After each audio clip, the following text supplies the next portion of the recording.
አለሜ እንግዲህ አሁን ላይ ማንም ያላሰበውን ነገር እየሰራች ነው ያለችው። ምክንያቱም እነሱ ቤቲና ገዛኸኝ አለሜን ለመግደል እና አለሜን ከነ ምድር ላይ ለማጥፋት በሚጥሩበት ሰዓት እንግዲህ እሷ ቀጥ ብላ ቤት ድረስ መጥታላቸዋለች ማለት ነው።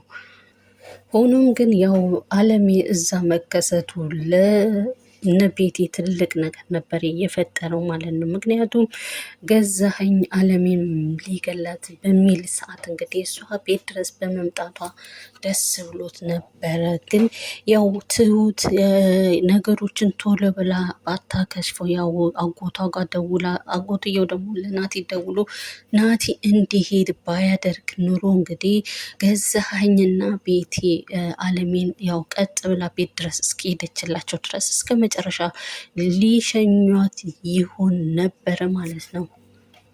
እዚህ ጋር አለሜ እንግዲህ ትልቅ ስህተት ሰርታ ነበረ ማለት ነው። እንግዲህ እነሱ ያው እሷን ሊገሉ ባሉበት ሰዓት ቀጥ ብላ መሄዷ ያው ለራሷ ሕይወት አደጋ የሆነ ነበረ ማለት ነው። እንግዲህ እሷ ደግሞ ያፈራችውን ንብረትና ትዕግስቶቿም ስላለቀ እንግዲህ እስከ መቼ ድረስ ከነሱ ጋር እንደዚህ መጋፈጥ ይኖርብኛል? ንብረቴ ደግሞ ለፍቼ ጥሬ ያፈራሁትን ንብረት እነሱን መውሰድ የለባቸውም፣ በተለይ ቤቲ መውሰድ የለባትም በማለት እንግዲህ ትዕግስቷ በማለቁ እዛ ቤት ድረስ ልትሄድ ሆናለች ማለት ነው።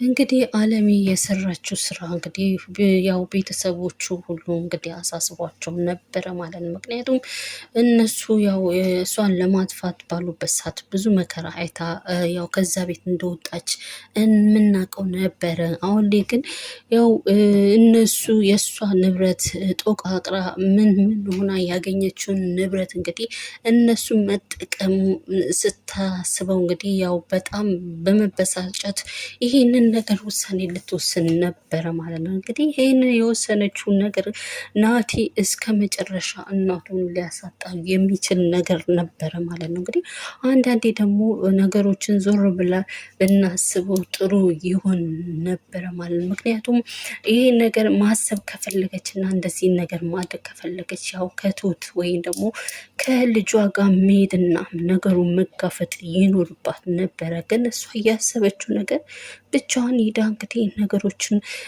ብቻዋን መጋፈጥ ነው የፈለገችው ማለት ነው። በዚህ ወቅት እንግዲህ እናት ያው ጥሩ ቶሎ ብሎ ባይደርስ ኑሮ እንግዲህ እናቱን እስከ መጨረሻ እንደሚያገኛት ነበረ ያየነው። እነሱም እንግዲህ የእሷ መምጣት ደግሞ ደስታቸው ነው፣ ውስጣቸው ደስ ያለው እንግዲህ። ሆኖም ግን ያው እናቴ እዛ በመድረሱ ያው አለሜ ከዚህ ነገር ችግር ልትወጣ ትችላለች ማለት ነው። እናቴም እንግዲህ እናቱን ሊያጣት ነበረ። ያው ቶሎ መድረሱ ጥሩ ነገር ነው፣ እዚህ ጋር እያየ ነው ማለት ነው። እንግዲህ አለም የሄደችበት ምክንያት እንግዲህ ያው እንዳየነው ንብረቱን ያፈራችውን ንብረት እንዲመልስላት እና ደግሞ ይሄንን ነገር ካላደረገ እስከ መጨረሻው ወይኒ ቤት እንደሚገባና ወይኒ ቤት እንደሚታሰር መጨረሻውን እዛ እንዲበሰብስ እያስጠነቀቀች ነው ያለችው። ምክንያቱም ንብረት የመልስልኝ ያፈራሁትን መከራ አይቼበት ያገኘሁትን ንብረት እንግዲህ መልስ ልኝ እያለችው እየጠየቀችው ነው ያለችው ማለት ነው። በዚህ ምክንያት እንግዲህ በሄደች ወቅት ያው ናቲ ባይደርስላት ኑሮ እሷ ብቻዋን ነው ሄዳ የተጋፈጠቻቸው። እነሱ ሁለት ናቸው እንግዲህ ያው ንብረቱን ከምን በበኩሉ ያው ምንም ነገር ሳይራራላት ለአለሜ ምንም ነገር ንብረት እንደሌላትና ምንም ነገር እንደማይሰጣት እየነገራት ነው ያለው ማለት ነው። በዛ ላይ ደግሞ ያው ያላት ጌጣጌጦች ያው ሁሉ እንግዲህ ቤቲ እንደወሰደችባት ነው እየተመለከት ነው ማለት ነው። ንብረቱ ሁሉ አሁን ላይ ያው ቤቲ ላይ ነው ያለው ማለት ነው። እንግዲህ ንብረቶቹ ቤቲ እንደወረሰቻት ነው እየተመለከት ነው ማለት ነው። ነገሩም ስለገባት አለሜ እንግዲህ ለገዛኸኝ እያስጠነቀቀችው ነው ያለችው። አሁን የሚሄድበት መንገድ እንግዲህ ትክክል ያልሆነበት መንገድ ነው። እንግዲህ እቃዬን ንብረቴን ካልሰጠኝ በጣም አደጋ ውስጥ እንደምትገባ እያለችው እያስጠነቀቀችው ነው ያለችው ማለት ነው። ገዛኸኝ በበኩሉ በፍጹም ይሄ ነገር እንደማይሆንና ምንም ነገር እንደማይሰጣት ነግሯታል ማለት ነው። ሌላው እንግዲህ ናቲ ያው የአለሜ ጉዳይ ቤት ድረስ ያው ንብረቷን ለመጠየቅ ያው ትክክልም ቢሆን እሱም በዚህ አይነት መንገድ እንድትሄድ አልፈለገም ማለት ነው። ምክንያቱም እኛ ሁላችንም አብረን ተባብረን ተሰብስበን በህጋዊ በሆነ መንገድ እንጠይቃለን። አንቺ ለምን ሄደሽ ራስሽ ብቻሽን ለመጋፈጥ ራስሽን ወሰንሽ? በማለት እንግዲህ በመናደድ ናቲ አለምን እየነገራት ነበረ ማለት ነው። ምክንያቱም እኛ ጋር ያለው ማስረጃዎች ሁሉ እንግዲህ ያው ሁሉ ለእነሱ ማስረጃ የሚሆን እጃችን ላይ ስላለ በህግ ትክክለኛው ህግ ይዘን ብንጠይቅ ይሻል ነበረ። አንቺን ለምን ሄደሽ ህይወትሽን አደጋ ላይ ትጥያለሽ? በማለት ናቲ በጣም ሲናገራት እንግዲህ አለሜ በበኩሉ እንዴት ዝም ትላለው? ንብረቴን የራሴን ንብረት የራሴን የለፋውበትን ንብረት እነሱ ቁጭ ብለው እየበሉ እንዴት ዝም ላለው? ዝም በይ ነው እንዴ የምትለኝ? በማለት እየተናገረችው ነበረ ማለት ነው። እዚህ ጋር እንግዲህ ያው ናቲና እና አለሜ የገቡበት ጭቅጭቅ ያው ሁለቱም እንግዲህ በራሳቸው አመለካከት ትክክል ናቸው ማለት ነው። ናቲም በበኩሉ ትክክል ነው፣ ያው አለሜም በበኩሏ ትክክል ነው። ምክንያቱም ናቲ ማንም ባሌለበት ሂዳ ህይወቷን አሳልፋ መስጠቱ ያው ቢያበሳጩም እንግዲህ ያው ንብረቱ ግዴታ የራሷ እንደሆነ መጠየቅና መውሰድ እንዳለባት ያውቃል ማለት ነው። አለሜ በበኩሏ እንግዲህ ያው ደግሞ እነሱ ንብረቶቿን ይዘው እነሱ ሲደላደሉ እነሱ ሲስቁበት እሷ ያሁኑ ለፍታ የጣረችውን ንብረት ያው ምንም ባለፋችሁ ሴት ላይ እንግዲህ ንብረቱ ስትወርሰው እንግዲህ እዚህ ጋር ማንም ሰው የሚፈርደውና ማንም ሰው ማድረግ የሚፈልገውን ነገር ነው ያደረገችው። ቢሆንም ግን እዚህ ጋር ደግሞ አንድ ስህተት የሰራችው ነገር እንግዲህ ሄዳ እነሱ ለእሷ ህይወት ጠንቅ እንደሆኑ ከዚህ በፊት ደግሞ ቤቲ መርፌ ወቅታ እንደዛ እንዳደረገቻት የታወቀ ነገር ነው። እንግዲህ ይሄ ሁሉ እያለ ብቻውን ሄዳ አደጋ ላይ ራሷን መጣል የለባትም። እንግዲህ ማድረግ ከፈለገች ሁለቱም ያው ሰዎቹን በተሰበሰቡበት አብረው በህግ ከተቻለ እውነተኛ ህግ እንደባለፈው የሚሸውዳቸውና በብር የሚገዛ እንትንስ ፖሊስ ሳይሆን በሌላ መንገድ እንግዲህ ሀቀኛ የሆኑ ለህግ የሚሞቱ ሰዎች አሉ። እነሱን አጣርቶ ፈልጎ እሷን በህግ መጠየቅና ንብረቷን ማስመለስ ይኖርባታል ማለት ነው እንጂ እንግዲህ ብቻዋን ሄዳ ራሷን መጋፈጡ ለእሷ አደጋ የሚሆን ይሆናል ማለት ነው። እንግዲህ የአለሜና የናቲ ክርክር ያው ሁለቱም የመበሳጨት ነገር ይታይባቸዋል። አለሜም በናቲ ላይ ብስጭ ሆናለች፣ ናቲም በእናቱ ላይ እንግዲህ በአለሜ ላይ ብስጩ ሆኗል። እንግዲህ እዚህ ጋር ያው ሁለቱ ትንሽ ክፍተት እየፈጠሩ ነው ያሉት ማለት ነው። አለሜ ደግሞ ብቻውም እንግዲህ ከገዛኸኝ ጋር ለመጋፈጥ የወሰነች ይመስላል አሁን ላይ ማለት ነው። አለሜ በበኩሏ እንግዲህ ቤቲን ለብቻዋ ማግኘትና ማናገር ትፈልጋለች ማለት ነው። ምክንያቱም ለምንስ በእኔ ላይ እንደዚህ ነገር ልትሆን ቻለች በማለት እንግዲህ ውስጧ የሚናገር ነገር ስለሆነ ይሄንን ነገር ለማድረግ ስትል ናቲ በበኩሉ ይሄ በፍጹም የማየውን ነገር ነው። ከዚህ በፊት እንግዲህ ሁለቱን ልቅ አገናኝቷቸው ያው ባልጠበቀ ሁኔታ እናቱን እስከ መጨረሻ ያው ቤቲ ቢሰካላት እንግዲህ እስከ መጨረሻው ለመሸኘት ነበረ የሞከረችው። እንግዲህ ያው የትሁት አጎት ደርሶ አለሜን በአያድናት ኑሮ እንግዲህ አለሜ በአሁን ሳሌ እንግዲህ ያው ከነሱ ጋር መካከል ላይ ሆና እንደዚህ ለንብረቷም ልትከራከር የማትችልበት ነገር ነበረ። እንግዲህ ያው የትሁት አጎት ደርሶ ያንን ነገር አክሽፎቶት ስለነበረ ሆስፒታል ወስዷት ባትድን ኑሮ እንግዲህ አለሜ እስከ መጨረሻ ያው ሂዳ ነበረ የተመለከት ነው። እንግዲህ ይሄንን ነገር ስለሚያውቅ ናቲ ይሄን ነገር ዳግም እንዲፈጸምበት ስላልፈለገ አለሜ በፍጹም ብቻዋን ማግኘት አልፈለግም፣ ቤቲን ብቻዋን ማግኘት አልፈለግም። ምክንያቱም አሁን ላይ ዳግም ደግሞ ሌላ ጥፋት ታጠፋለች፣ እናቴን ትጎዳብኛለች በማለት እንግዲህ ናቲ እናቱን አለሜን እየተከራከራት ነው ያለው ማለት ነው። ምክንያቱም እኛ መጠየቅ ከፈለግ በህግና የሆነ መንገድ ፈጥረን እሷን እንድታናግሪ እናደርጋታለን እያለ ነው ያለው ናቲ ማለት ነው።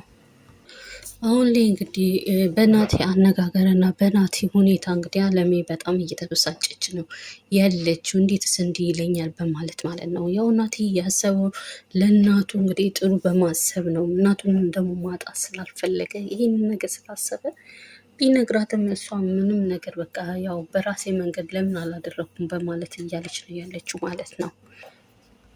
እንግዲህ አሁን ላይ አለሜና ትሁት ያላቸው ግንኙነት እንግዲህ በጣም እስካሁን ድረስ የሰማችውን ነገር አምና እንግዲህ አለሜ እንደዚህ አይነት ነገር የምታረግ ሰው ከሆነች ብላ እንግዲህ እስካሁን ድረስ ተቀይማት ነው ያለችው ማለት ነው። በዚህ ወቅት እንግዲህ የትሁትና የናቲ ግንኙነታቸው ራሱ እየሻገረ ነው የሆነው ማለት ነው። ለምንስ ሌላ ሰው ባጠፋ ቁጥር የኔና ያንቺ ግንኙነት እንደዚህ ይሆናል? ለምን ከኔ ትርቂያለሽ? በማለት ሲጠይቃት እሷ መልስ ሰጥተዋለች ማለት ነው። እኔ ምንም ነገር ከአንተ የራኩት ነገር የለም አብረን ነው እያለች ነው እየነገረችው ያለች። ሆኖም ግን እሷ እንደዚህ ትበል እንጂ እንደ በፊቱ አይደለም ሁኔቷ ሁሉ ተቀይሮ ነው ያለው ማለት ነው።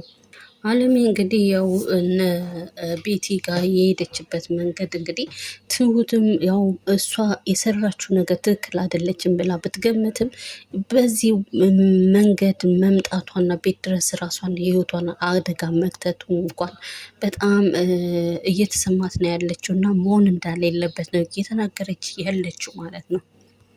ሌላው የምንመለከተው እንግዲህ ቤቲ ነው። ቤቲ እንግዲህ ማንም ያላሰበው ነገር አሁን የምትሰራው ስራ እንግዲህ ሁሉም ሰው እያስገረመው ነው ያለው ማለት ነው።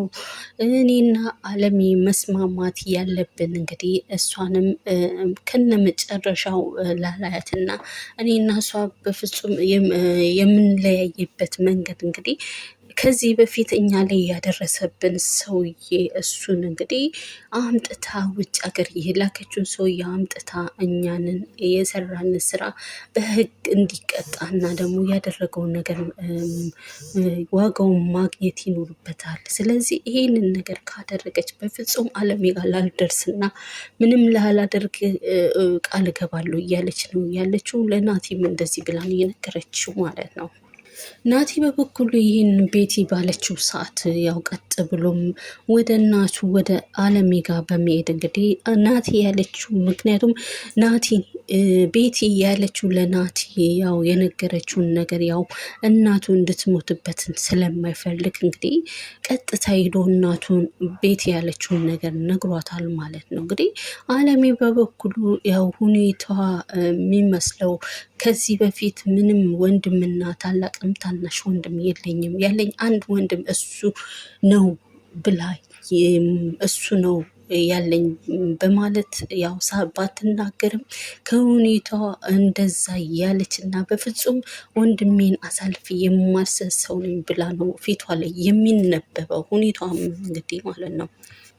ሆኖም ግን እንግዲህ ያው ቤቲ የነገረችውን ለናቲ እንግዲህ ማን እንደነገረው በፍጹም ለአልሚ አልነገራትም ነበረ ማለት ነው።